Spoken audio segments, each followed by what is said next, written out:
Hello dear students. आज की कक्षा में मैं मिश्रा सर काशी हिंदी संस्थान की तरफ से आचार्य हजारी प्रसाद द्विवेदी जी के जीवन परिचय और उनका साहित्यिक योगदान को स्पष्ट करूंगा। ध्यान देने की बात है, आचार्य हजारी प्रसाद द्विवेदी हिंदी साहित्य के एक बहुमुखी प्रतिभा संपन्न साहित्यकारों में माने जाते हैं। हिंदी के एक प्रसिद्ध समालोचक, एक निबंधकार और इसके साथ साथ एक ऐतिहासिक उपन्यासकार और अन्य साहित्यिक विधाओं के संबंध में जितना कुछ आचार्य हजारी प्रसाद द्विवेदी जी ने लिखा है, उतना बहुत कम विद्वानों ने उस प्रकार के दार्शनिक और सामाजिक पृष्ठभूमि के संदर्भ में किसी विद्वान ने लिखा हो। सही बात है, इनकी कृतियों में अगर सही मायने में देखा जाए, एक संपूर्ण साहित्यिक साधना है। भारतीय संस्कृति, भारतीय इतिहास, भारतीय दर्शन का एक सुंदर सामंजस्य अगर हम कहीं देख सकते हैं तो सही मायने में वह सब कुछ आचार्य हजारी प्रसाद द्विवेदी के उपन्यासों में, निबंधों में और इनकी आलोचनाओं में देखने को मिलता है। ऐसा महान साहित्यकार का जन्म उत्तर प्रदेश में, उत्तर प्रदेश के बलिया में एक गांव है, दूबे का छपरा, अर्थात उझौलिया गांव का नाम है। उझौलिया गांव में इनका जन्म हुआ और देखा जाए 9 अगस्त 1907 को मानो यह एक महामहिम, एक प्रकांड विद्वान साहित्यकार का प्रादुर्भाव हुआ, यानी जन्म हुआ। एक बहुत बड़ी बात है, ऐसे समालोचक, ऐसे आलोचक या ऐसे निबंधकार हिंदी साहित्य में उंगलियों पर गिने जाते हैं, बहुत ही कम है। इनके माता पिता का जो विद्वता है, गुण है, इन पर पूर्ण रूप से पड़ा। इनकी शिक्षा दीक्षा काशी के क्षेत्र में हुआ और वहीं से इनका साहित्यिक, इनका दार्शनिक पृष्ठभूमि भी तैयार होता है। का शुरुआत में आचार्यत्व की पढ़ाई पूरी करने के बाद संस्कृत में आचार्य थे, संस्कृत के प्रकांड विद्वान थे। वहीं पर जो काशी हिंदी संस्थान है, काशी विश्वविद्यालय है, काशी विश्वविद्यालय में संस्कृत के आचार्य थे, वहीं पढ़ाते थे। और इसके बाद जब शांति निकेतन विश्वविद्यालय की स्थापना हुई तो गुरुदेव रविन्द्रनाथ टैगोर संस्कृत पढ़ाने के लिए शांति निकेतन में विश्व भारती विश्वविद्यालय में वहाँ पर इनको बुलाया गया और बहुत दिनों तक इन्होंने शांति निकेतन में, यानी विश्व भारतीय विश्वविद्यालय में बहुत दिनों तक पढ़ाया इन्होंने। कलकत्ता विश्वविद्यालय में भी वे पढ़ाए हैं। इस तरह से इनकी विद्वता बहुत विस्तृत क्षेत्र में है। ऐसे महान साहित्यकार का देहावसान 19 मई 1979 को हो जाता है।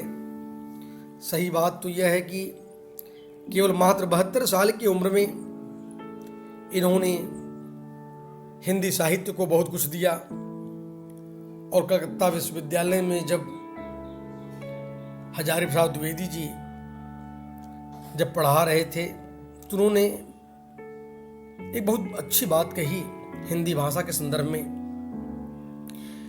कि गैर हिंदी भाषा भाषियों ने बहुत कुछ हिंदी को दिया, लेकिन हिंदी भाषा भाषी हिंदी की पूंछ पकड़कर पीछे धकेलते रहे हैं। आज जब मैं चिंतन करता हूं तो बात सही लगती है। हिंदी भाषा भाषी हिंदी के विकास के लिए जो इनको कार्य करना चाहिए उसमें इनको आगे आना चाहिए। लोग थोड़े से पढ़ लिख लेते हैं, इनको अंग्रेजी से कोई विशेष दुश्मनी नहीं है, लेकिन इनका कंसेप्ट यह है, इनका विचार यह है कि हिंदी आप भूलें न, संस्कृत आप न भूलें, उसको पढ़ते रहें, संस्कृत इंग्लिश भी पढ़ें, लेकिन जहाँ राष्ट्रीय कार्य आते हैं, जहाँ राजकीय कार्य आते हैं, हे मेरे हिंदी भाषा भाषियों, अपने संपूर्ण कार्य हिंदी में कीजिए। बैंकों में, रेलवे में, कहीं पर भी हिंदी में हस्ताक्षर करें, ऐसा इनका निवेदन है। और इसको हम सभी हिंदी पाठक वर्ग को इसे ग्रहण भी करना चाहिए। अब मैं इनके साहित्यिक कृतियों की ओर आप सभी लोगों का ध्यान आकर्षण करना चाहता हूं। ध्यान देने की बात है, इनका साहित्यिक जो स्वरूप है अपने आप में बहुत विस्तृत है, बहुत व्यापक है, और दार्शनिक, ऐतिहासिक, सांस्कृतिक जो दर्शन है इनके साहित्य में देखने को मिलता है।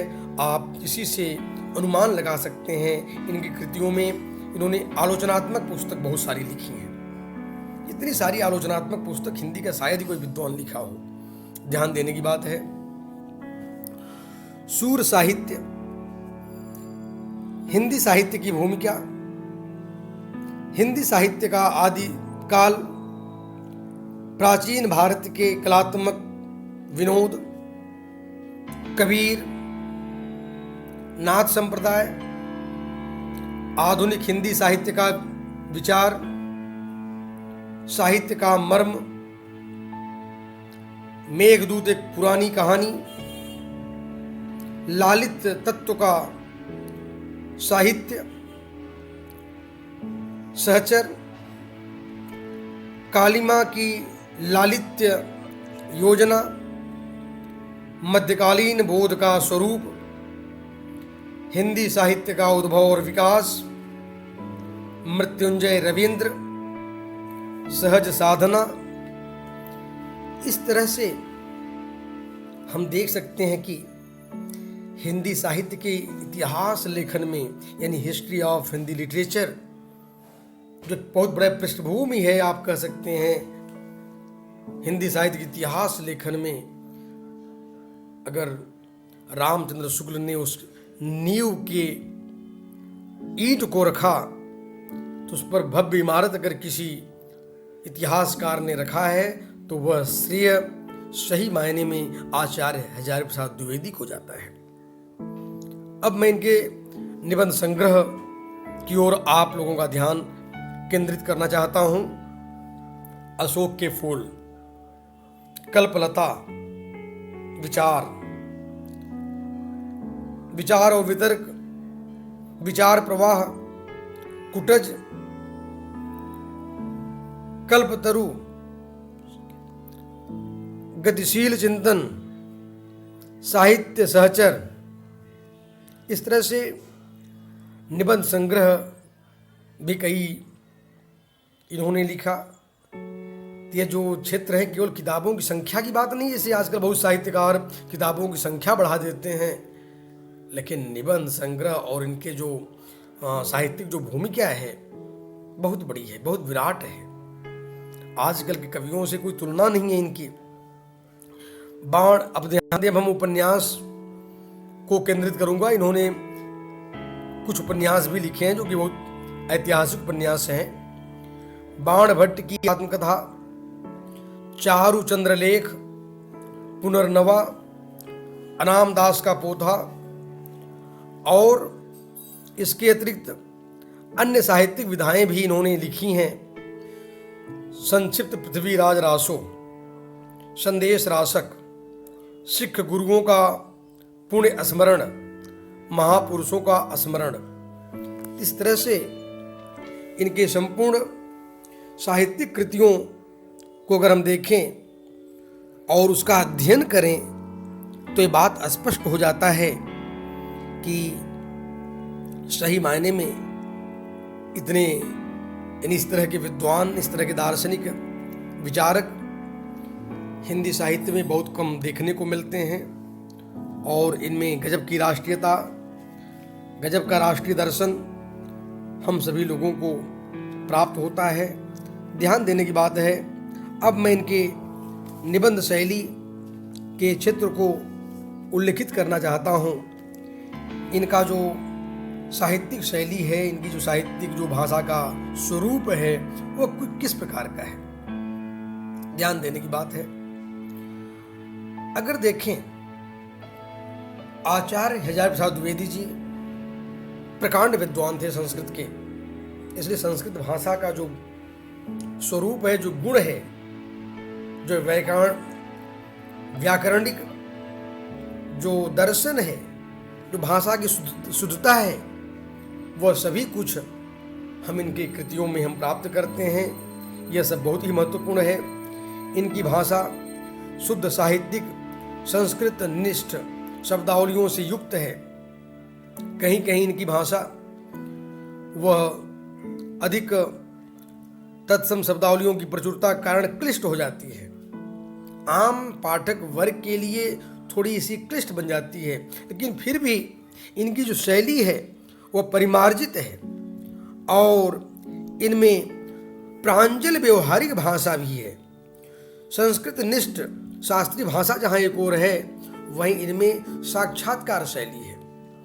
साक्षात्कार शैली होने के नाते इनके जो निबंध हैं, उपन्यास हैं, या इनके जो साहित्यिक जो ऐतिहासिक जो पुस्तकें हैं, आलोचनात्मक पुस्तकें हैं, तो ऐसा लगता है कि आचार्य हजारी प्रसाद द्विवेदी जी हमारे समक्ष सामने बैठे हों। यानी यह इनकी साक्षात्कार शैली की सबसे बड़ी विशेषता है कि हमारे समक्ष बैठ करके उन्होंने सारी बातें कह रहे हो। यह इनकी भाषा की सबसे बड़ी विशेषता है।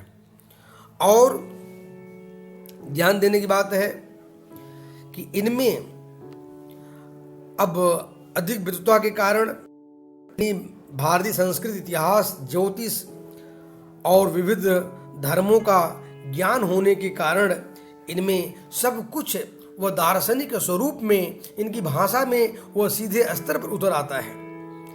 यानी इनमें संस्कृत, हिंदी, अंग्रेजी और बंगला, अन्य और भी भाषाएं, यानी वे आचार्य थे, विद्वान थे। यही कारण है कि हिंदी, संस्कृत के साथ साथ बंगला में भी बहुत गहरा ज्ञान, बहुत गहरी पकड़ थी इनके पास। बंगला के तमाम कविताओं को, यानी विशेष रूप से रविंद्रनाथ टैगोर की तमाम कविताओं को इन्होंने हिंदी में अनुवाद किया है। रविंद्रनाथ टैगोर से बहुत करीबी, बहुत सानिध्य संपर्क था, जिसके कारण रविंद्रनाथ टैगोर के तमाम रचनाओं को इन्होंने हिंदी में अनुवाद किया। इस तरह से अगर देखा जाए, इनकी गंभीर शैली यानी हमारी साहित्यिक सृजन को आगे बढ़ाती है। तो सही मायने में अगर हम देखें तो इनमें एक सुंदर ये विद्वान, आलोचक, निबंधकार, आत्मकथा लेखक के रूप में हिंदी साहित्य में अपनी ख्याति अर्जित किया है इन्होंने। इस तरीके से इनके बारे में जितना कुछ बोला जाए बहुत कम है। मैं अपने दो शब्दों को आप लोगों के समक्ष रखने का एक प्रयास किया हूँ। धन्यवाद।